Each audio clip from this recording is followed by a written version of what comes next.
422. Migraña y otras cefaleas primarias. En el capítulo 13 se revisan los principios generales sobre la cefalea como síntoma cardinal. En este capítulo se revisan los trastornos en los cuales la cefalea y sus características asociadas ocurren en ausencia de cualquier otra causa exógena. Las más comunes incluyen migraña, cefalea tensional y cefalalgias autonómicas del trigémino, sobre todo la cefalea en racimo. En el cuadro 422.1 se menciona la lista completa. Migraña. La migraña es la segunda causa más común de cefalea y la causa más frecuente relacionada con cefalea y la etiología neurológica más importante de incapacidad en el mundo, que afecta a casi 15% de las mujeres y a 6% de los varones en un periodo de un año. Por lo general es una cefalea episódica relacionada con ciertas características como sensibilidad a la luz, al sonido o al movimiento. La cefalea a menudo se acompaña de náusea y vómito. Una descripción útil de la migraña es considerarla como un síndrome recurrente de cefalea relacionada con otros síntomas de disfunción neurológica en combinaciones variables. Cuadro 422.2. Un ataque de migraña tiene tres fases: premonitoria, prodromo, fase de cefalea y postdromo. Cada una tiene síntomas distintivos y a veces incapacitantes. Cerca del 20 a 25% de los pacientes con migraña tiene una cuarta fase, la de aura. La migraña con frecuencia se reconoce por los factores que la activan, que a menudo se conocen como desencadenantes. El encéfalo de un individuo con migraña es en particular sensible a los estímulos ambientales y sensitivos. Los pacientes propensos a la migraña no se habitúan con facilidad a los estímulos sensitivos. Esta sensibilidad se amplifica en mujeres durante el ciclo menstrual. La cefalea puede iniciarse o amplificarse por diversos desencadenantes, lo que incluye luces brillantes, sonidos o estimulación aferente, apetito, después de tensión emocional intensa, esfuerzo físico, cambios en la presión barométrica o clima lluvioso, fluctuaciones hormonales durante la menstruación, falta o exceso de sueño y estimulación por alcohol o por otros compuestos químicos, como los nitratos. El conocimiento de la susceptibilidad del paciente a desencadenantes específicos puede ser útil en la elaboración de estrategias terapéuticas que incluyan modificaciones del estilo de vida, aunque ahora se reconoce que algunos desencadenantes aparentes en realidad pueden ser parte de la fase inicial del ataque, es decir, la fase premonitoria o prodromo. Patogenia. La sensibilidad a los estímulos, que es característica de la migraña, probablemente se deba a distribución de los sistemas de control sensitivos monoaminérgicos ubicados en el tronco del encéfalo y en el hipotálamo, figura 422.1. La activación de las células en el núcleo del trigémino ocasiona la liberación de neuropéptidos vasoactivos, en particular de péptido relacionado con el gen de la calcitonina, en las terminaciones vasculares del nervio trigémino y en el núcleo del mismo. Los 6 antagonistas de los receptores del péptido relacionado con el gen de la calcitonina, los gepantes, han mostrado ser eficaces en el tratamiento agudo de la migraña, y los 4 anticuerpos monoclonales dirigidos contra péptido relacionado con el gen de la calcitonina o sus receptores han mostrado eficacia en la prevención de la migraña. En dirección central, las neuronas del trigémino de segundo orden cruzan la línea media y se proyectan a los núcleos ventrovasal y posterior del tálamo para procesamiento adicional.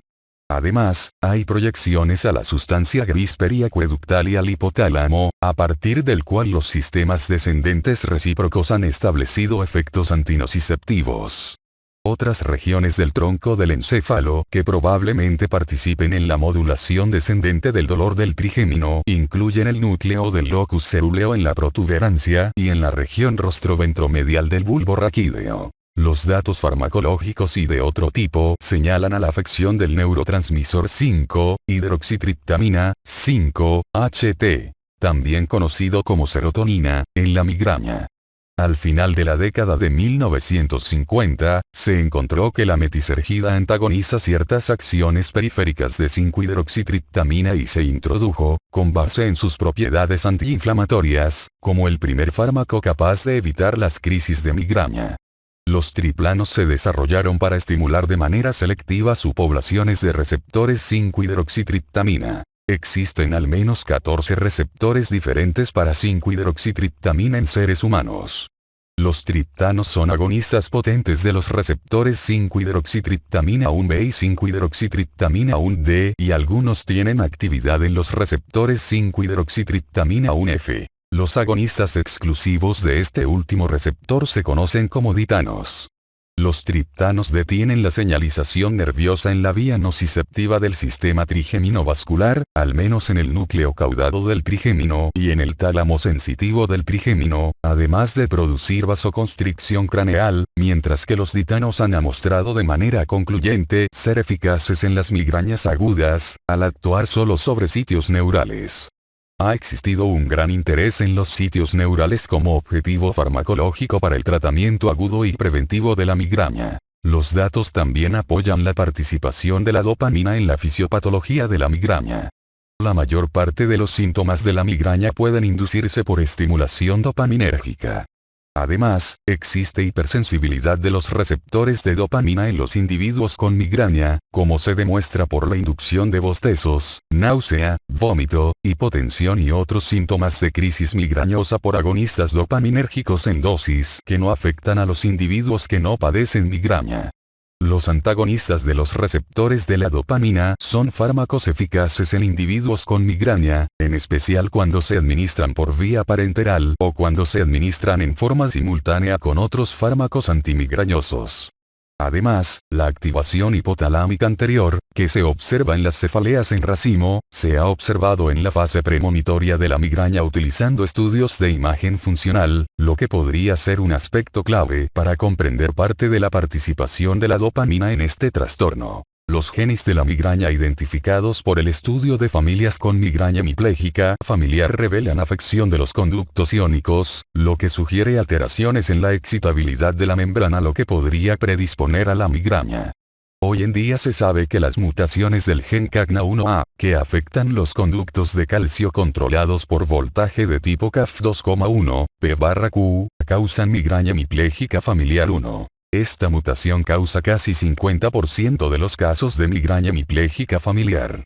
Las mutaciones en el gen ADP1A2 del ion sodio, ion potasio, adenosintrifosfatasa, designado como migraña hemipléjica familiar 2, ocasiona casi 20% de las migraña hemipléjica familiar. Las mutaciones en el gen SCN1A que afecta a los conductos del sodio controlados por voltaje en las neuronas causan migraña hemipléjica familiar 3. Los estudios de neuroimagen funcional han sugerido que las regiones en el tronco del encéfalo en la migraña, figura 422.2, y en la región de la sustancia gris hipotalámica posterior cerca de las células del marcapasos circadiano del ser humano en el núcleo supraquiasmático en casos de cefalea en racimo, figura 422.3, parecen sitios adecuados para la afección específica en caso de cefalea primaria. Diagnóstico y características clínicas. Los criterios diagnósticos para la migraña se enumeran en el cuadro 422.3. Se requiere un elevado índice de sospecha para diagnosticar migraña. Aura migrañosa, que consiste de alteraciones visuales con luces centelleantes por líneas en zigzag que atraviesan el campo visual u otros síntomas neurológicos, que se reportan en solo 20 a 25% de los pacientes. A menudo es útil para establecer el diagnóstico llevar un diario de cefaleas. Esto también es de utilidad para valorar incapacidad y la frecuencia de tratamiento por ataques agudos. Debe distinguirse de la alteración semejante al trastorno por estática de televisión en el campo visual completo, ahora reconocido como el síndrome de nieve visual. La primera fase de un ataque de migraña para la mayoría de los pacientes es la fase premonitoria, prodromo, consistente en algunos o todos los siguientes: bostezos, cansancio, disfunción cognitiva, cambio anímico, molestia cervical, poliuria y deseo intenso de comida. Esto puede durar desde unas cuantas horas hasta días. Por lo general, sigue la fase de cefalea con sus manifestaciones relacionadas, como náusea, fotofobia y fonofobia, además de alodinia.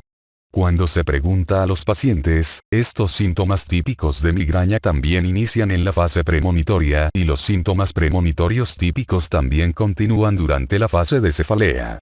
Conforme la cefalea cede, muchos pacientes entran a un pósdromo, casi siempre sensación de cansancio / desgaste, problemas para concentrarse y molestia leve en el cuello que puede durar horas, a veces hasta un día. A menudo, un diario de la cefalea ayuda a hacer el diagnóstico, también es útil para valorar la discapacidad y la frecuencia del tratamiento para los ataques agudos. Se considera que los pacientes con episodios de migraña en 8 o más días del mes y con al menos 15 días con cefalea por mes tienen migraña crónica, véase cefalea diaria crónica en el capítulo 13. La migraña debe diferenciarse de la cefalea tensional, que se revisa más adelante, que es el síndrome de cefalea primario más común en la población. La migraña posee diversas formas, definidas como, cuadro 422, 1. Migraña con y sin aura y migraña crónica, son las más importantes. Al nivel más básico, la migraña es una cefalea con características asociadas, mientras que la cefalea tensional carece de síntomas asociados. La mayor parte de los pacientes con cefalea incapacitante probablemente tengan migraña. Los pacientes con migraña acefálgica, aura típica sin cefalea, 1, 2, 1, 2, en el cuadro 422, 1, experimentan síntomas neurológicos recurrentes, a menudo con náusea o vómito, pero con poca o ninguna cefalea. El vértigo puede ser una característica prominente. Se calcula que hasta una tercera parte de los pacientes enviados a valoración por vértigo o mareo tiene un diagnóstico primario de migraña. El aura migrañosa puede tener síntomas prominentes del tronco del encéfalo y los términos migraña de la arteria basilar y migraña de tipo basilar han sido sustituidos por el término migraña con aura del tronco del encéfalo, cuadro 422, 1. Tratamiento. Cefalea migrañosa. Una vez establecido el diagnóstico de migraña, es importante valorar el grado de enfermedad e incapacidad del paciente. El sistema de calificación-puntuación de la evaluación de la discapacidad migrañosa, MIDAS, es una herramienta fácil de utilizar y bien validada, figura 422, 4. La educación del paciente es un aspecto importante en el tratamiento de la migraña. La información para pacientes se encuentra disponible en páginas electrónicas como la Fundación Americana de la Migraña y el Fondo para la Migraña Británico. Es útil para los pacientes comprender que la migraña es una tendencia heredada para la cefalea, que puede modificarse y controlarse con modificaciones en el estilo de vida y fármacos, pero que no puede ser erradicada. Con excepción de algunos casos aislados en mujeres que reciben estrógenos o anticonceptivos orales, la migraña no se asocia con enfermedad grave que ponga en riesgo la vida. Tratamiento no farmacológico. La migraña a menudo puede tratarse con diversos métodos no farmacológicos. La mayor parte de los pacientes se beneficia de la identificación y evitación de ciertos desencadenantes específicos de cefalea. Es útil un estilo de vida regulado, lo que incluye dieta saludable, ejercicio regular, patrones regulares de sueño, evitar el consumo excesivo de cafeína y de alcohol, así como evitar cambios agudos en los niveles de tensión emocional, con particular precaución por el efecto de la decepción. Las mediciones que benefician a un individuo dado deben utilizarse de manera sistemática porque proporcionan un método simple y rentable para el tratamiento de la migraña. Los pacientes con migraña no parecen tener más estrés que los individuos sin cefalea. El problema parece radicar en la respuesta excesiva a las modificaciones en la tensión emocional. Como no puede eliminarse la tensión emocional de cada día, para muchos pacientes es de utilidad reducir la respuesta personal al estrés con varias técnicas. Esto puede incluir yoga, meditación trascendental, hipnosis y técnicas de acondicionamiento, como la biorretroalimentación. Para la mayor parte de los pacientes este método es, en el mejor de los casos, un método auxiliar a la farmacoterapia. Es poco probable que las medidas no farmacológicas prevengan las crisis de migraña. Si estas medidas no logran evitar un ataque, es necesario contar con métodos farmacológicos para abordar una crisis. Tratamiento para las crisis agudas de migraña. La base del tratamiento farmacológico es el uso juicioso de uno o más fármacos que tengan eficacia en la migraña, cuadro 422, 4. La selección del régimen óptimo para un paciente dado depende de diversos factores, siendo el más importante de estos la gravedad de la crisis. Las crisis leves de migraña pueden tratarse con fármacos orales. La tasa promedio de eficacia es de 50 a 70%. Las crisis graves pueden requerir tratamiento parenteral. La mayor parte de los fármacos eficaces en el tratamiento de la migraña pertenece a una de las tres principales clases farmacológicas. Fármacos antiinflamatorios no esteroideos, agonistas de los receptores 5-hidroxitriptamina 1B/1D y antagonistas de los receptores de dopamina. Pronto deben estar disponibles dos nuevas clases de fármacos, los antagonistas del receptor para péptido relacionado con el gen de la calcitonina, como Rimegepanti y Urogepanti, y los agonistas del receptor 5-hidroxitriptamina 1F, como Lasmiditan. En términos generales, debe utilizarse una dosis de cualquiera de estos fármacos tan pronto como sea posible después del inicio del ataque. Si se requieren fármacos adicionales en los siguientes 60 minutos por restablecimiento de los síntomas o porque bien estos no ceden, la dosis inicial debe incrementarse para crisis subsecuentes o utilizarse un fármaco de diferente clase como tratamiento de primera línea. El tratamiento de la migraña debe individualizarse. No existe un método estándar para todos los pacientes. Un régimen terapéutico podría requerir refinamiento constante hasta que se identifique aquel que proporcione al paciente un alivio rápido, completo y consistente con efectos secundarios mínimos. Cuadro 422, 5.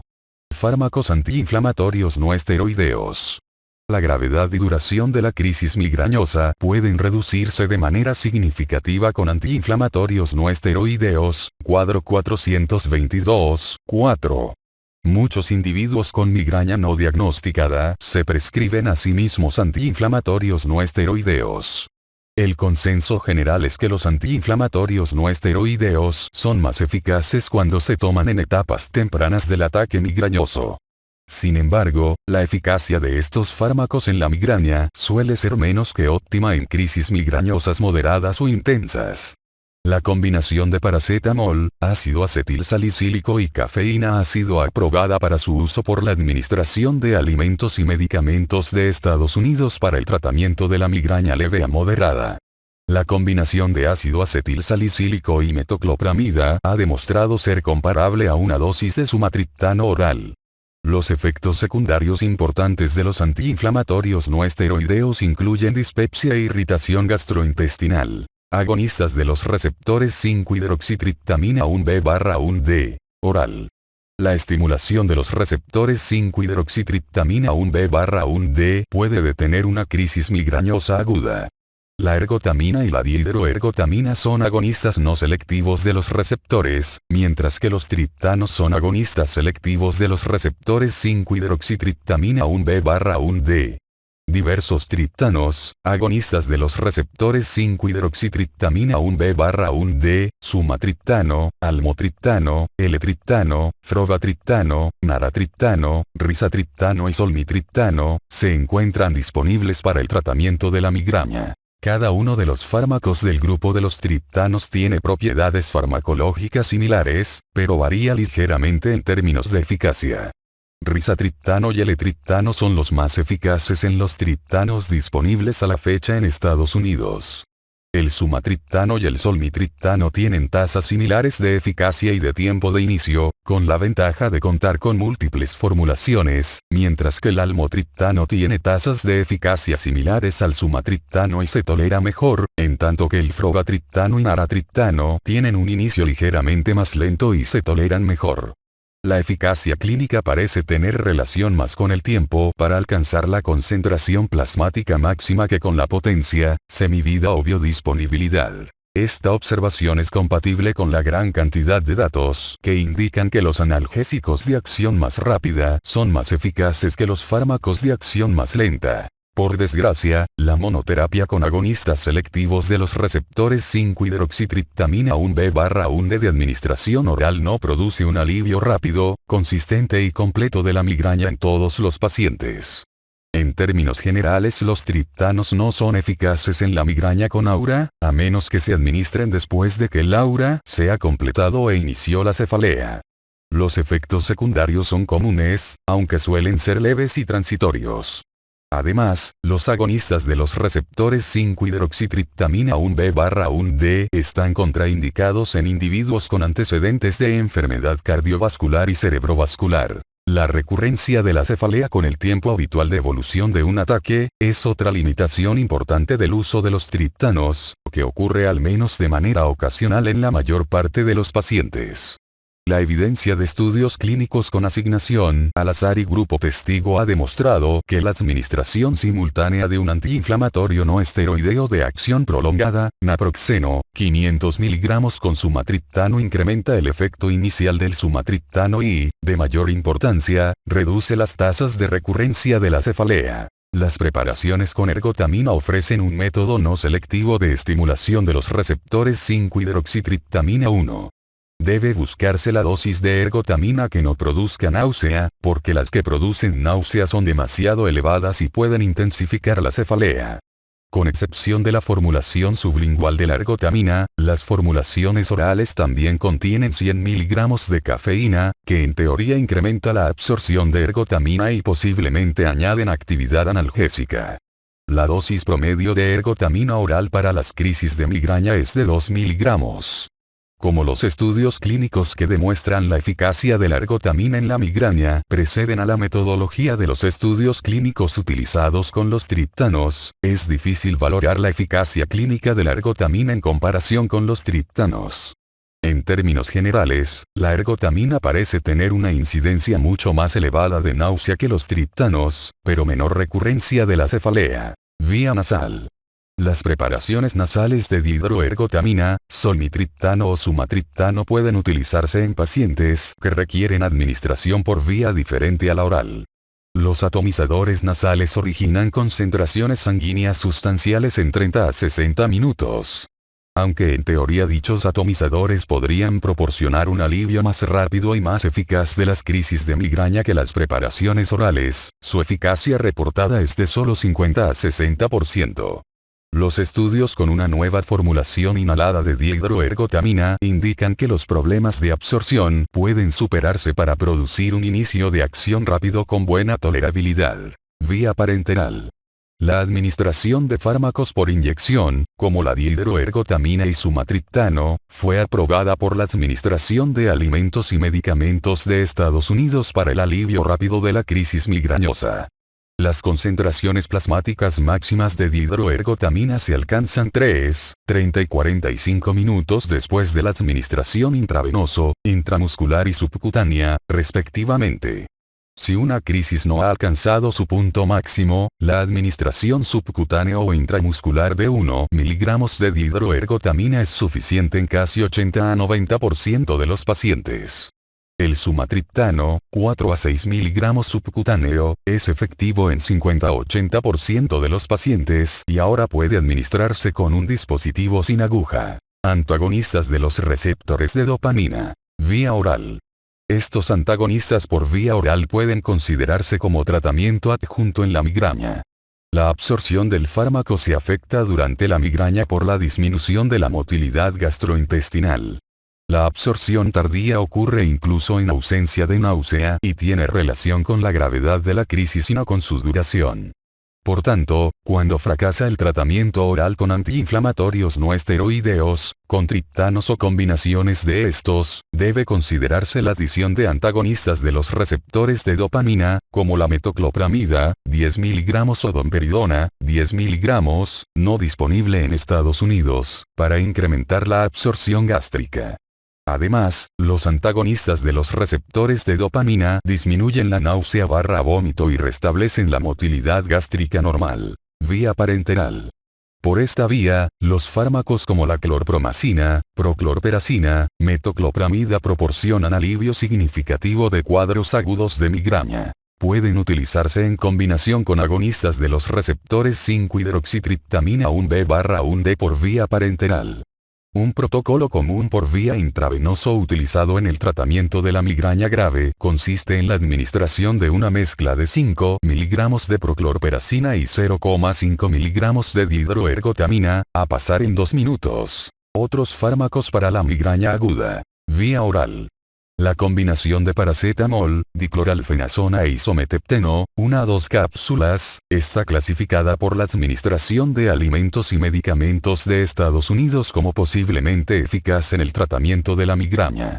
Como los estudios clínicos que demuestran la eficacia de la ergotamina en la migraña preceden a la metodología de los estudios clínicos utilizados con los triptanos, es difícil comparar la eficacia de estos compuestos simpaticomiméticos con otros fármacos. Vía parenteral. Los opioides tienen eficacia leve en el tratamiento agudo de la migraña.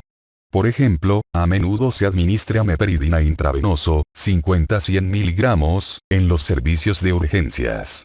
Este régimen terapéutico funciona en el sentido de que se elimina el dolor de la migraña. Es importante señalar que en un estudio reciente con asignación al azar y grupo testigo quedó claro que la proclorperacina es mejor que la hidromorfona en la sala de urgencias. Sin embargo, también está claro que los opioides no son óptimos para pacientes con cefalea recurrente. Los opioides no corrigen el mecanismo subyacente a la cefalea. Más bien, actúan para alterar la percepción del dolor y hay evidencia de que su uso puede disminuir la probabilidad de respuesta a los triptanos en el futuro. Además, en pacientes que reciben opioides orales, como la oxicodona o hidrocodona, la habituación o adicción puede confundir en gran medida el tratamiento de la migraña. El deseo de consumir opioides o la abstinencia a estos puede agravar e incrementar la migraña. Por tanto, se recomienda que el uso de opioides en la migraña se limite a pacientes con cefaleas intensas, pero infrecuentes que no responden a otros métodos farmacológicos o cuando existe contraindicación a otros tratamientos. Neuromodulación. La estimulación magnética transcraneal en pulso individual está aprobada por la Administración de Alimentos y Medicamentos de Estados Unidos para el tratamiento agudo de la migraña. Pueden aplicarse 2 pulsos al inicio de un ataque y esto puede repetirse. El uso de estimulación magnética transcraneal en pulso individual es seguro cuando no hay un implante metálico en el cráneo y ofrece una opción a los pacientes que buscan un tratamiento no farmacológico. De igual manera, hay un estimulador no invasivo del nervio vago aprobado por la Administración de Alimentos y Medicamentos de Estados Unidos para el tratamiento de ataques de migraña en adultos. Pueden aplicarse 1 o 2 dosis de 120 segundos para tratar una crisis. Cefalea por uso excesivo de fármacos. Los fármacos para crisis agudas, en particular compuestos analgésicos que contienen barbitúricos u opioides, tienen la propensión a incrementar la frecuencia de la cefalea e inducen un estado de cefalea diaria o casi diaria, resistente al tratamiento, lo que se conoce como cefalea por uso excesivo de fármacos. Este trastorno probablemente no sea una entidad separada de cefalea, sino una reacción del paciente con migraña a un fármaco en particular. Los pacientes con migraña que tienen 2 o más días de la semana con cefalea deben ser informados de que utilicen con precaución los analgésicos, véase cefalea crónica diaria en el capítulo 13. Tratamientos preventivos para la migraña. Los pacientes con frecuencia creciente de ataques de migraña o con ataques que no responden o responden mal a los tratamientos abortivos son elegibles para tratamiento farmacológico preventivo. En términos generales, debe considerarse a los fármacos preventivos en un subgrupo de pacientes con 4 o más ataques en el mes. El uso de muchos de estos fármacos se asocia con efectos secundarios significativos. Además, la determinación de la dosis puede ser difícil porque las dosis recomendadas se han derivado de enfermedades diferentes a la migraña.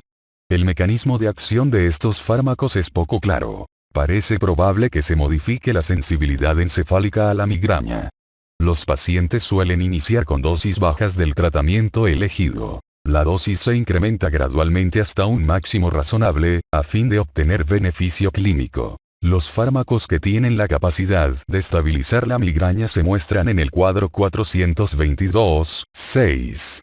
Los medicamentos deben tomarse en forma diaria y por lo general se requieren entre 2 a 12 semanas antes de que se observe el efecto. Los fármacos aprobados por la Administración de Alimentos y Medicamentos de Estados Unidos para el tratamiento profiláctico de la migraña incluyen propranolol, timolol, valproato sódico y topiramato. Además, muchos otros fármacos parecen tener eficacia profiláctica. Este grupo incluye amitriptilina, nortriptilina, flunaricina, fenilefrina y ciproheptadina. Los estudios clínicos con grupo testigo de toxina ona botulínica de tipo A en migraña episódica fueron negativos, mientras que los estudios clínicos con grupo testigo en migraña crónica obtuvieron resultados positivos. La Administración de Alimentos y Medicamentos de Estados Unidos aprobó la estimulación magnética transcraneal en pulso individual para el tratamiento preventivo de la migraña. Ofrece una opción efectiva y bien tolerada para los pacientes. La fenelcina es un inhibidor de la monoaminooxidasa. Por tanto, los alimentos que contienen tiramina, descongestivos y meperidina están contraindicados y se reservan solo para casos muy resistentes al tratamiento. Ahora, la metisergida tiene solo interés histórico, ya que no se produce más. Hay informes de que la melatonina es útil, con evidencia de estudios con grupo testigo, pero no está aprobada en Estados Unidos. Los anticuerpos monoclonales contra el receptor péptido relacionado con el gen de la calcitonina, erenumab, o contra este péptido, eptinezumab, fremanezumab y galcanezumab, tienen efectividad probada y son bien tolerados en la migraña. Pronto deben estar disponibles como fármacos preventivos. La probabilidad de éxito con cualquiera de estos fármacos antimigrañosos es de 50%. Muchos pacientes reciben tratamiento adecuado con dosis bajas de amitriptilina, propranolol, candesartán, topiramato o valproato. Si estos fármacos fallan o tienen efectos colaterales inaceptables, pueden usarse las técnicas de neuromodulación, como la estimulación magnética transcraneal en pulso individual o fármacos relacionados de las clases mencionadas, cuadro 422, 6. Una vez que se logra la estabilización, el fármaco puede continuarse por 6 meses y luego reducirse la dosis gradualmente para valorar la necesidad de continuar el tratamiento. Muchos pacientes pueden interrumpir los fármacos y experimentar crisis más leves y con menos frecuencia por periodos prolongados, lo que sugiere que estos fármacos pueden alterar la evolución de la migraña. Cefalea tensional. Manifestaciones clínicas. El término cefalea tensional se utiliza a menudo para describir el síndrome de cefalea crónica caracterizado por molestia bilateral, similar a la presión producida por una banda. El dolor por lo general se instala con lentitud, varía en intensidad y puede persistir de manera más o menos continua por varios días. La cefalea puede ser episódica o crónica, cuando se presenta por más de 15 días por mes. Un método clínico útil es para diagnosticar cefalea tensional en pacientes cuya cefalea carece por completo de manifestaciones acompañantes como náusea, vómito, fotofobia, fonofobia, osmofobia, dolor pulsátil y que se agrava con el movimiento. Este método permite diferenciar con claridad la migraña, que se acompaña de una o más de estas manifestaciones y que es el principal diagnóstico diferencial de la cefalea tensional. La definición de la Sociedad Internacional de Cefaleas para la cefalea tensional permite la mezcla de síntomas como náusea, fotofobia o fonofobia en diversas combinaciones, aunque el apéndice de definiciones no lo incluye. Esto ilustra la dificultad para diferenciar estas dos entidades clínicas. En la práctica clínica, se recomienda diferenciar a los pacientes con base en la presencia de manifestaciones asociadas, migraña, y la ausencia de manifestaciones asociadas, cefalea tensional. Los pacientes cuyas cefaleas corresponden con el fenotipo de cefalea tensional y han tenido cuadros de migraña en otras ocasiones, junto con los antecedentes familiares de migraña, enfermedad migrañosa en la infancia o desencadenantes típicos de migraña, pueden ser diferentes desde el punto de vista biológico de aquellos que padecen cefalea tensional con ninguna de las manifestaciones asociadas. La cefalea tensional puede ser infrecuente, episódica, o bien ocurrir 15 días del mes o más, crónica. Fisiopatología. La fisiopatología de la cefalea tensional no se comprende por completo. Parece probable que la cefalea tensional se deba a un trastorno primario de la modulación del dolor por el sistema nervioso central, a diferencia de la migraña, que involucra trastornos más generalizados de la modulación sensitiva. Los datos sugieren una contribución genética a la cefalea tensional, pero esto podría no ser un dato válido. Dados los criterios diagnósticos actuales, los estudios indudablemente incluyen muchos pacientes con migraña.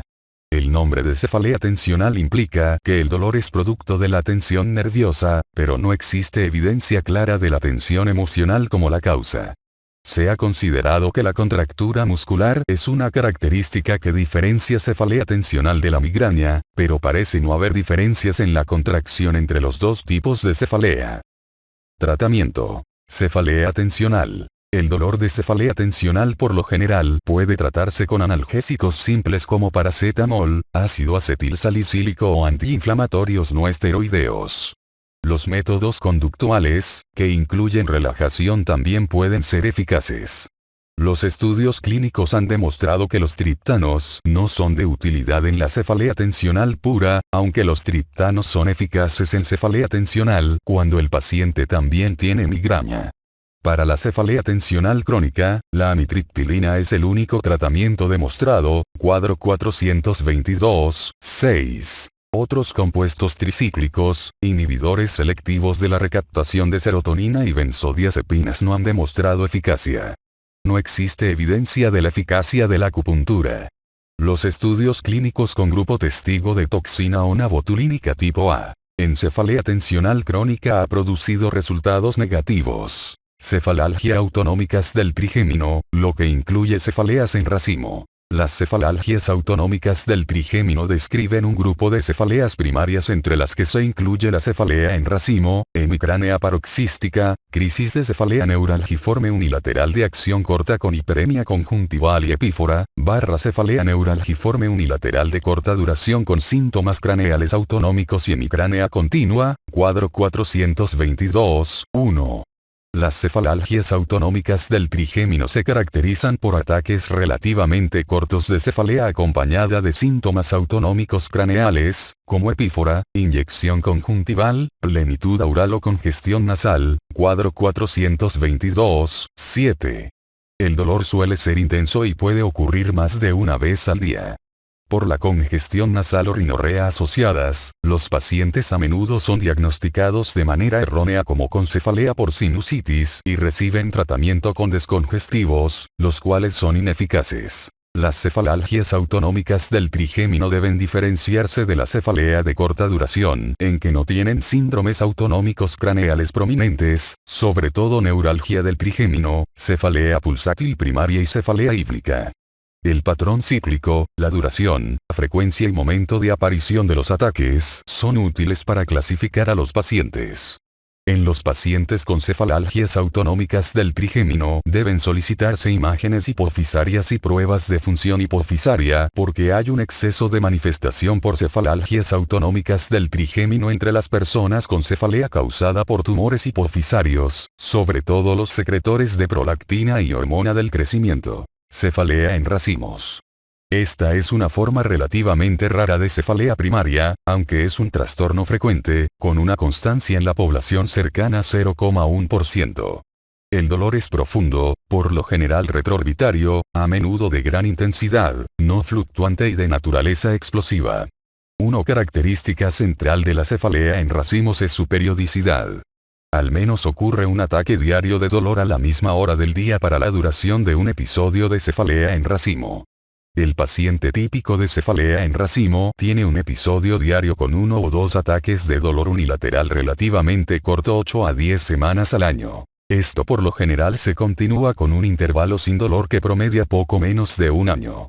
La cefalea en racimo se clasifica como crónica cuando existe menos de 3 meses de remisión sostenida sin tratamiento. Los pacientes por lo general se encuentran bien entre los episodios. En casi 50% de los pacientes el inicio del cuadro es nocturno y los varones se afectan 3 veces más a menudo que las mujeres. Los pacientes con cefalea en racimos tienden a moverse durante las crisis dolorosas, a estimularse, mecerse o frotarse la cabeza para buscar alivio. Algunos pueden tornarse agresivos durante las crisis. Esto consiste en una diferencia notable con los pacientes con migraña, quienes prefieren permanecer inmóviles durante las crisis. La cefalea en racimo se asocia con síntomas ipsolaterales de activación autonómica parasimpática craneal, hiperemia conjuntival, epífora, rinorrea o congestión nasal o bien, con datos de disfunción simpática como tosis palpebral. El déficit simpático es periférico y probablemente se deba a activación parasimpática con lesión de las fibras simpáticas ascendentes que rodean una arteria carótida dilatada conforme pasa hacia la cavidad craneal. Cuando ocurren fotofobia y fonofobia con mayor probabilidad son unilaterales y se ubican en el mismo lado del dolor, más que ser bilaterales, como ocurre con la migraña. Este fenómeno de fotofobia/fonofobia unilateral es característico de cefalalgias autonómicas del trigémino. La cefalea en racimo probablemente sea un trastorno que involucra a las neuronas marcapasos centrales en la región hipotalámica posterior, figura 422.3. Tratamiento. Cefalea en racimo. El tratamiento más satisfactorio es la administración de fármacos para prevenir las crisis de cefalea en racimos, hasta que éstas cedan. Sin embargo, en algún momento será necesario el tratamiento de las crisis agudas para todos los pacientes con cefalea en racimo. Tratamiento de las crisis agudas. Los ataques de cefalea en racimos alcanzan su máximo con rapidez y por tanto, es necesario un tratamiento que se inicia con celeridad. Muchos pacientes con cefalea aguda en racimos responden muy bien a la inhalación de oxígeno. Debe administrarse oxígeno al 100% a 10 a 12 litros por minuto por 15 a 20 minutos. Parece que es importante un alto flujo y un elevado contenido de oxígeno. El sumatriptano, 6 mg subcutáneo, suele tener un inicio de acción rápido y por lo general acorta la duración de la crisis a 10 a 15 minutos. No existe evidencia de taquifilaxia. Los atomizadores nasales de sumatriptano, 20 mg, y solmitriptano, 5 mg, son eficaces en la cefalea en racimos y ofrecen una opción útil para pacientes que no desean inyectarse diariamente. La estimulación no invasiva del nervio vago está aprobada por la Administración de Alimentos y Medicamentos de Estados Unidos para el tratamiento agudo de ataques en la cefalea episódica en racimos con 3 ciclos de estimulación de 2 minutos aplicados en forma consecutiva al inicio de la cefalea del lado doloroso. Esto puede repetirse después de 9 minutos. El sumatriptano oral no es eficaz para la prevención o para el tratamiento agudo de la cefalea en racimo. Tratamientos preventivos, cuadro 422.8. La elección del tratamiento preventivo en la cefalea en racimos depende en parte de la duración del episodio. Los pacientes con episodios prolongados o aquellos con cefalea en racimo crónica requieren fármacos que son seguros para consumo por periodos prolongados. Para pacientes con episodios relativamente cortos, pueden ser de utilidad ciclos limitados de glucocorticoides orales. Un ciclo de 10 días de prednisona, iniciando con 60 mg por día por 7 días y seguida de una reducción rápida de la dosis, puede interrumpir el episodio doloroso en el caso de muchos pacientes. Está demostrado que la inyección del nervio occipital mayor con lidocaína y glucocorticoides es efectiva en estudios con asignación al azar y grupo testigo, con beneficio que dura hasta 6 a 8 semanas. Muchos expertos recomiendan el verapamilo como tratamiento preventivo de primera línea en casos de cefalea en racimo crónica o para episodios prolongados. El verapamilo se compara favorablemente con el litio en la práctica, pero algunos pacientes requieren dosis de verapamilo que son mucho más elevadas de las administradas para cardiopatías. La dosis inicial varía de 40 a 80 mg cada 12 horas. Las dosis eficaces pueden ser de hasta 960 mg por día. Los efectos colaterales como el estreñimiento, edema de piernas o hiperplasia gingival, pueden ser problemáticos. Una preocupación fundamental es la seguridad cardiovascular del verapamilo, en particular con dosis elevadas. Este fármaco puede causar bloqueo cardíaco al reducir la velocidad de conducción en el nódulo auriculoventricular, una alteración que puede vigilarse al medir el intervalo PR en un electrocardiograma estándar. En casi 20% de los pacientes tratados con verapamilo ocurren anomalías electrocardiográficas, lo cual puede observarse con dosis desde 240 mg por día. Estas anomalías pueden empeorar con el paso del tiempo en pacientes con dosis estables. Se recomienda la toma de un electrocardiograma basal para todos los pacientes. El electrocardiograma se repite 10 días después de modificar la dosis con incremento por arriba de 240 mg por día. Los aumentos de las dosis suelen realizarse en incrementos de 80 mg. Para pacientes que reciben tratamiento a largo plazo con verapamilo, se recomienda la vigilancia con electrocardiograma cada 6 meses. Tratamiento de neuroestimulación. Cuando fracasa el tratamiento médico en la cefalea en racimos crónica, pueden utilizarse estrategias de neuroestimulación. En estudios con asignación al azar y grupo testigo se demostró que la estimulación del ganglio esfenopalatino con un estimulador sin batería implantado es efectiva para abortar los ataques y reducir su frecuencia con el tiempo. El estimulador no invasivo del nervio vago se compara de manera favorable con el estándar de atención en la experiencia abierta. De igual manera, la estimulación del nervio occipital se ha usado en forma abierta y parece provechosa. En una proporción sustancial de pacientes ha ocurrido mejoría con la estimulación encefálica profunda de la región de la sustancia gris hipotalámica posterior, aunque la proporción de riesgo/beneficio la hace inapropiada hoy en día, porque existen muchas opciones disponibles. Hemicránea paroxística. Se caracteriza por episodios de cefalea frecuentes, unilaterales, intensos de corta duración. Al igual que la cefalea en racimo, el dolor tiende a ser retroorbitario, pero puede experimentarse en cualquier parte de la cabeza y se asocia con fenómenos del sistema nervioso autónomo, epífora y congestión nasal. Se dice que los pacientes con remisiones tienen hemicránea paroxística episódica, mientras que aquellos con la forma que no cede se consideran como hemicránea paroxística crónica. Las características esenciales de hemicránea paroxística son dolor unilateral, muy intenso, con crisis de corta duración, 2 a 45 minutos. Con crisis muy frecuentes, por lo general más de 5 por día. Dolor ipsolateral con características autonómicas, evolución rápida, menos de 72 horas, y excelente respuesta a la indometacina. A diferencia de la cefalea en racimos, que afecta de manera predominante a varones, la proporción de varones/mujeres en casos de hemicránea paroxística es cercana a 1 a 1. La indometacina, 25 a 75 miligramos cada 8 horas, puede suprimir por completo las crisis de hemicránea paroxística y es el tratamiento preferido. Aunque el tratamiento puede complicarse por los efectos secundarios de tipo gastrointestinal inducidos por la indometacina, a la fecha no existen alternativas eficaces consistentes. El topiramato es útil en algunos casos. Se ha utilizado piroxicam, aunque no es tan eficaz como la indometacina. El verapamilo, que es un tratamiento eficaz para la cefalea en racimos, no parece ser útil para hemicránea paroxística. El estimulador no invasivo del nervio vago puede ser útil en estos pacientes y puede ser muy efectivo. En algunos casos poco comunes, la hemicránea paroxística puede coexistir con neuralgia del trigémino, síndrome de hemicránea paroxística TIC. Similar al síndrome de cefalea en racimos TIC, cada componente puede recibir un tratamiento separado. Se ha reportado hemicránea paroxística secundaria con lesiones en la región de la silla turca, lo que incluye malformaciones arteriovenosas, meningioma del seno cavernoso, enfermedades hipofisarias y tumores epidermoides. La hemicránea paroxística secundaria es más probable si el paciente requiere dosis elevadas de indometacina, más de 200 miligramos por día.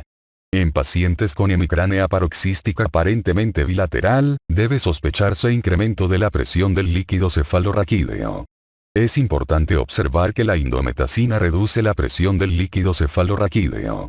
Cuando se considera el diagnóstico de hemicránea paroxística, está indicada la resonancia para descartar lesión hipofisaria. Cefalea neuralgiforme unilateral de acción corta conjuntival y epífora/cefalea neuralgiforme unilateral de corta duración con síntomas craneales autonómicos. La cefalea neuralgiforme unilateral de acción corta con hiperemia conjuntival y epífora, es un síndrome de cefalea primaria poco común caracterizado por dolor intenso, unilateral, orbitario en la región temporal, que es de tipo punzante o pulsátil.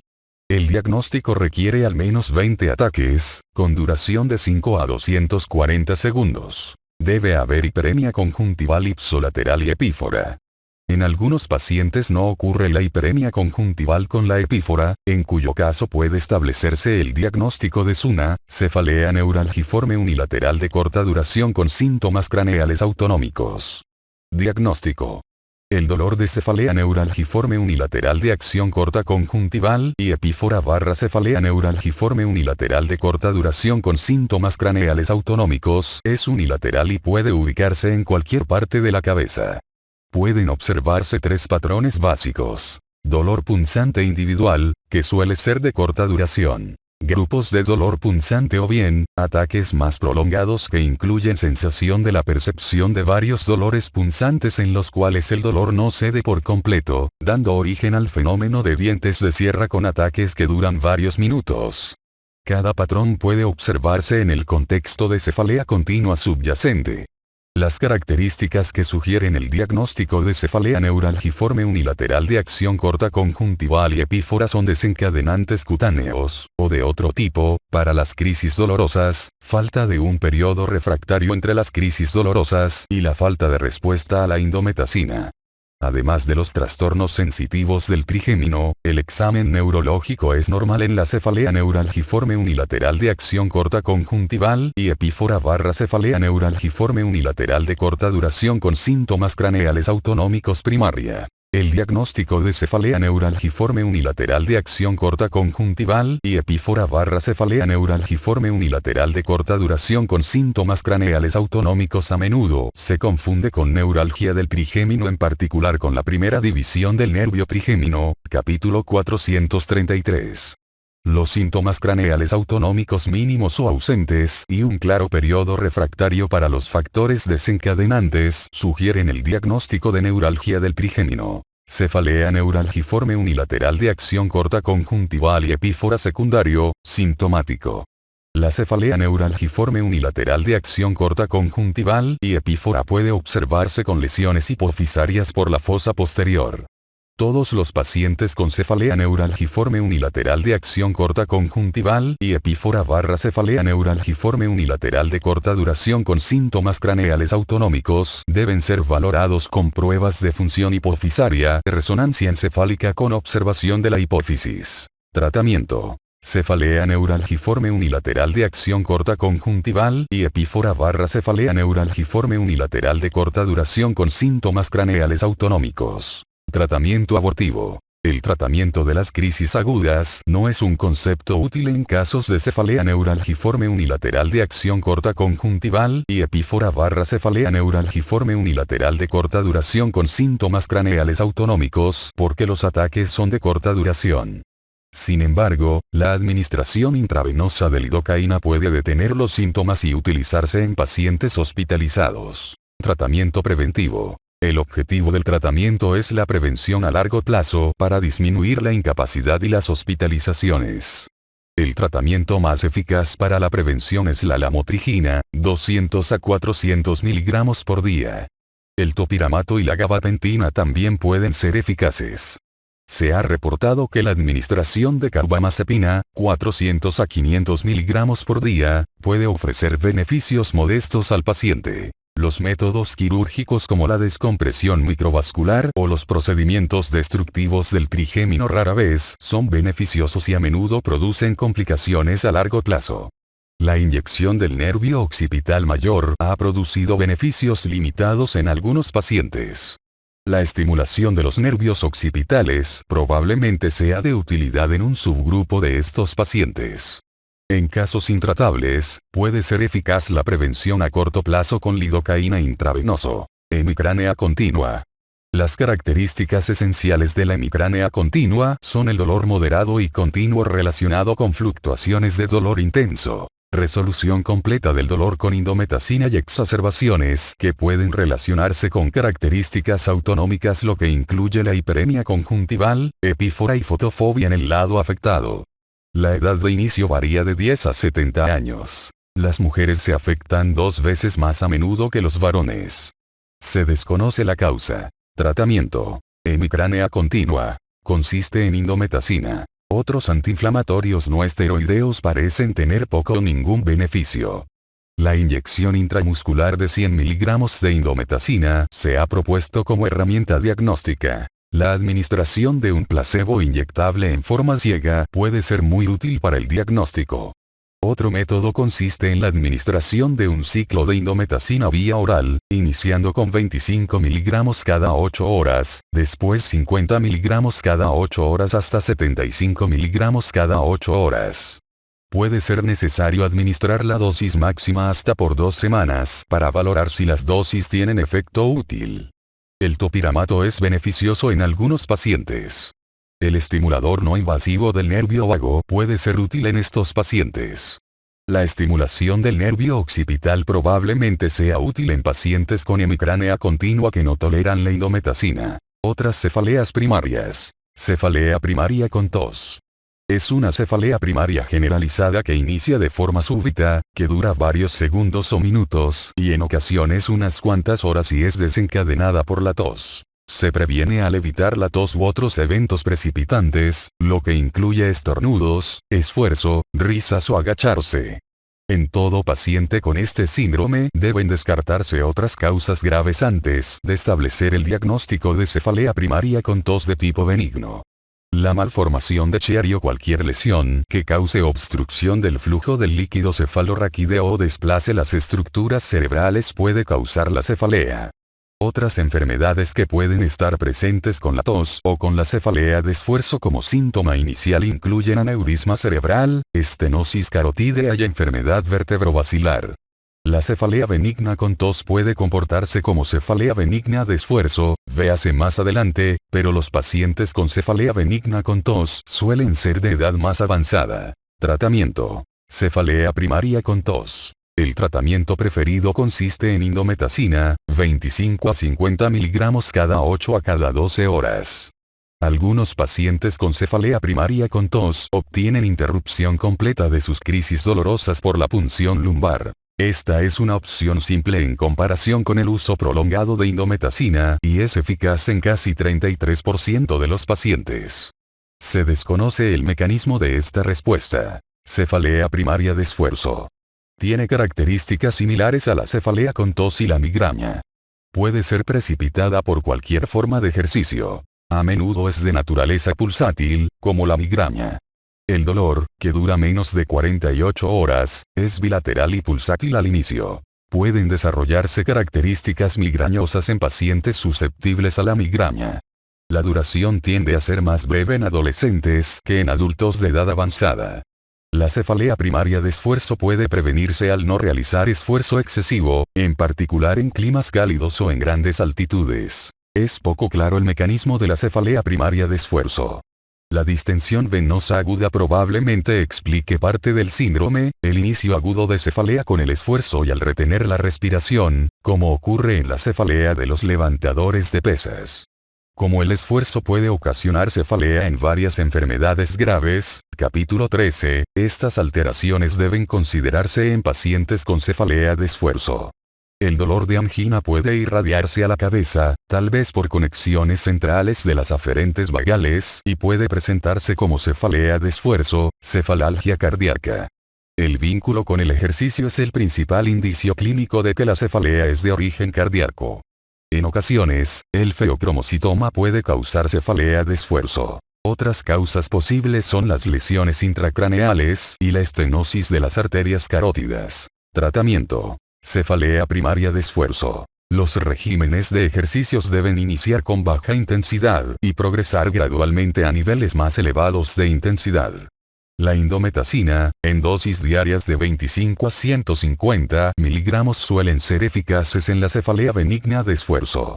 La indometacina, 50 miligramos, ergotamina, 1 miligramos por vía oral, y dihidroergotamina, 2 miligramos en atomización nasal, son medidas profilácticas útiles. Cefalea primaria relacionada con la actividad sexual. Se reportan 3 tipos de cefalea relacionada con la actividad sexual. Cefalea bilateral sorda en la cabeza y cuello que se intensifica conforme se incrementa la excitación sexual. Cefalea súbita, intensa, explosiva que ocurre al momento del orgasmo, y cefalea postural que se desarrolla después del coito. Esta última se produce por la actividad sexual vigorosa y es una forma de cefalea por baja presión del líquido cefalorraquídeo, por lo que no es un trastorno por cefalea primaria, capítulo 13. Las cefaleas que se desarrollan al momento del orgasmo no siempre son benignas. 5 a 12% de los casos de hemorragia subaracnoidea se desencadena por actividad sexual.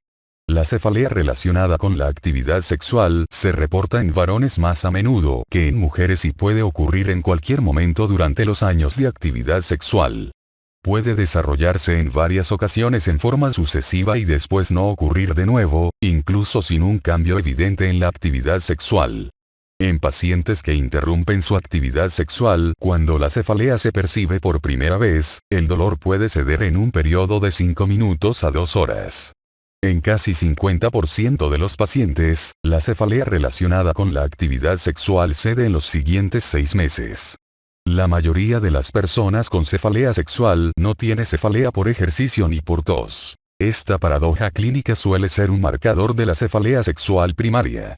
Es probable que la migraña sea más común en pacientes con cefalea relacionada con la actividad sexual. Tratamiento. Cefalea primaria relacionada con actividad sexual. Este trastorno presenta recurrencia con irregularidad y poca frecuencia. El tratamiento puede limitarse a tranquilizar al paciente e informarle que deba interrumpir la actividad sexual si se desarrolla una cefalea leve, de advertencia. Puede utilizarse propranolol para prevenir la cefalea que recurre de forma regular o con frecuencia, pero la dosis necesaria varía de 40 a 200 miligramos por día. Como alternativa se encuentra el antagonista de los conductos del calcio, diltiazem, en dosis de 60 miligramos cada 8 horas. También pueden ser útiles la indometacina, 25 a 50 miligramos, o frobatriptano, 2,5 miligramos, tomados 30 a 45 minutos antes de la actividad sexual. Cefalea primaria en trueno. Cefalea intensa de inicio súbito que puede ocurrir en ausencia de cualquier provocación conocida. El diagnóstico diferencial incluye hemorragia centinela de un aneurisma intracraneal, disección arterial cervicocefálica y trombosis venosa cerebral. La cefalea de inicio explosivo puede ser causada por la ingestión de fármacos simpático-miméticos por alimentos que contengan tiramina en pacientes que reciben inhibidores de la monoaminooxidasa, o puede ser un síntoma de feocromocitoma. Se desconoce si la cefalea en trueno puede ser la presentación de un aneurisma cerebral no roto. Cuando los estudios de neuroimagen y la punción lumbar descartan hemorragia subaracnoidea, los pacientes con cefalea en trueno por lo general evolucionan bien a largo plazo. En un estudio de pacientes cuya tomografía y resultados del líquido cefalorraquídeo fueron negativos, casi 15% tuvo episodios recurrentes de cefalea en trueno y casi 50% desarrolló más tarde migraña o cefalea tensional. La primera presentación de cualquier cefalea intensa de inicio súbito debe investigarse de manera cuidadosa con tomografía o, cuando sea posible, resonancia o angiografía por resonancia magnética y análisis del líquido cefalorraquídeo. Puede haber vasoconstricción cerebral segmentaria reversible en la cefalea en trueno primaria sin que haya un aneurisma intracraneal y se cree que este puede ser un trastorno subdiagnosticado. En presencia de leucoencefalopatía posterior, el diagnóstico diferencial incluye angitis cerebral, toxicidad farmacológica, ciclosporina, metotrexato o citarabina intratecales, pseudoefedrina o cocaína, efectos después de la transfusión de hemoderivados y angiopatía puerperal. El tratamiento con nimodipina puede ser útil, aunque por definición, la vasoconstricción de la cefalea primaria en trueno cede en forma espontánea. Cefalea por frío. Se refiere al dolor de cabeza desencadenado por la aplicación, ingestión o inhalación de algún objeto frío. Inicia con rapidez y por lo general cede en 10 a 30 minutos una vez que se retira el estímulo. Se reconoce mejor como cefalea por congelamiento cerebral o cefalea por bebidas frías cuando es consecuencia de su ingestión. Aunque el frío puede ser incómodo en cierto nivel para muchas personas, es de naturaleza fiable, intensa y un tanto prolongada que permite se clasifique por separado. El miembro 8 de la subfamilia M, de conductos catiónicos que son receptores potenciales transitorios, TRPM8, es un sensor conocido de bajas temperaturas, que puede ser mediador de este síndrome. Cefalea por presión externa. La presión externa por compresión o tensión de la cabeza puede producir dolor que podría tener un componente generalizado, aunque el dolor ocurre en gran medida alrededor del sitio donde ocurre la presión. Por lo general se resuelve 1 hora después de que se ha retirado del estímulo. Ejemplos de estímulos incluyen cascos, anteojos de natación o colas de caballo muy largas. El tratamiento consiste en identificar el problema y eliminar el estímulo. Cefalea pulsátil primaria. La característica esencial de este tipo de cefalea es el dolor punzante confinado a la cabeza o rara vez, a la cara, con duración de 1 a varios segundos y que ocurre como un dolor punzante o una serie de dolores de ese tipo. La ausencia de características autonómicas craneales. La ausencia de factores desencadenantes cutáneos y un patrón de recurrencia a intervalos irregulares, horas a días.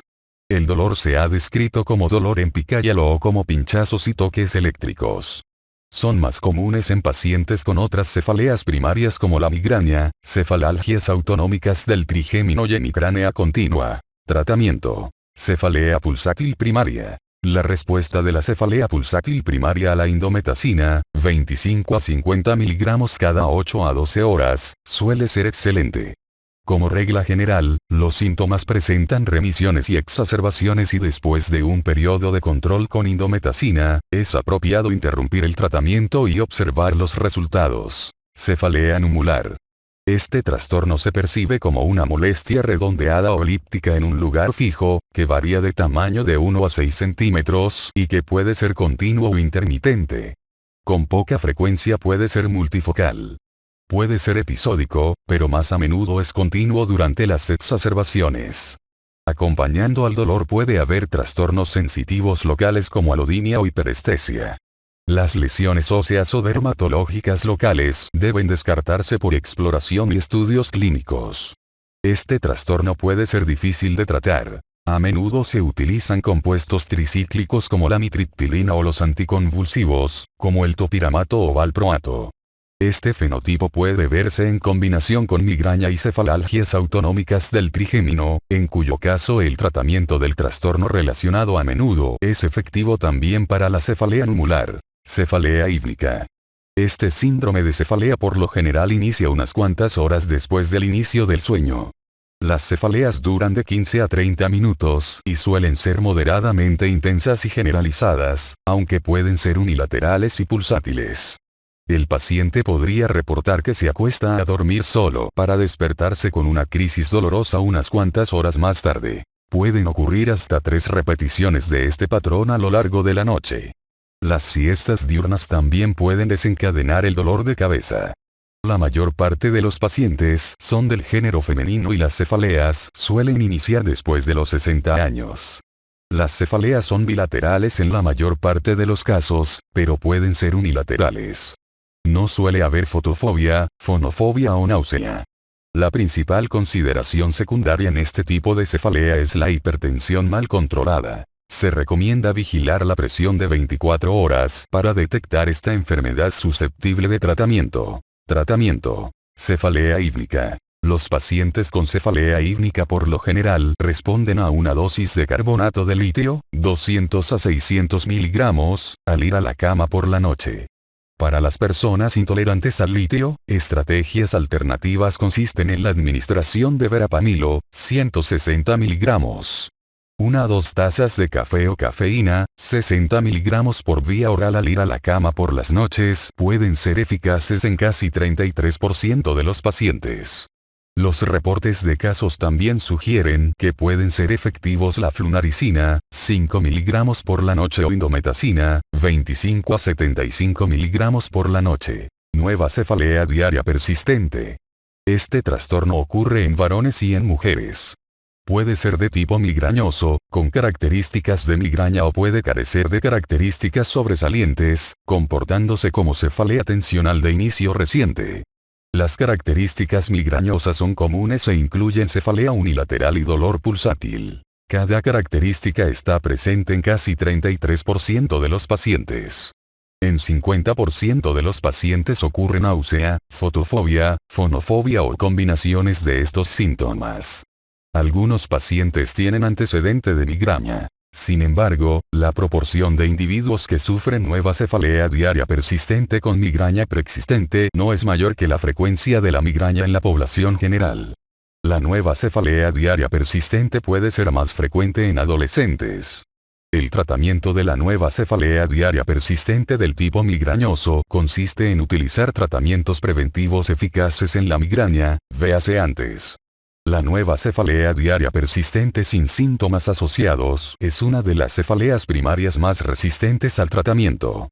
Puede ofrecerse tratamiento preventivo estándar, pero a menudo es ineficaz. En el capítulo 13 de esta obra se revisa la nueva cefalea diaria persistente secundaria.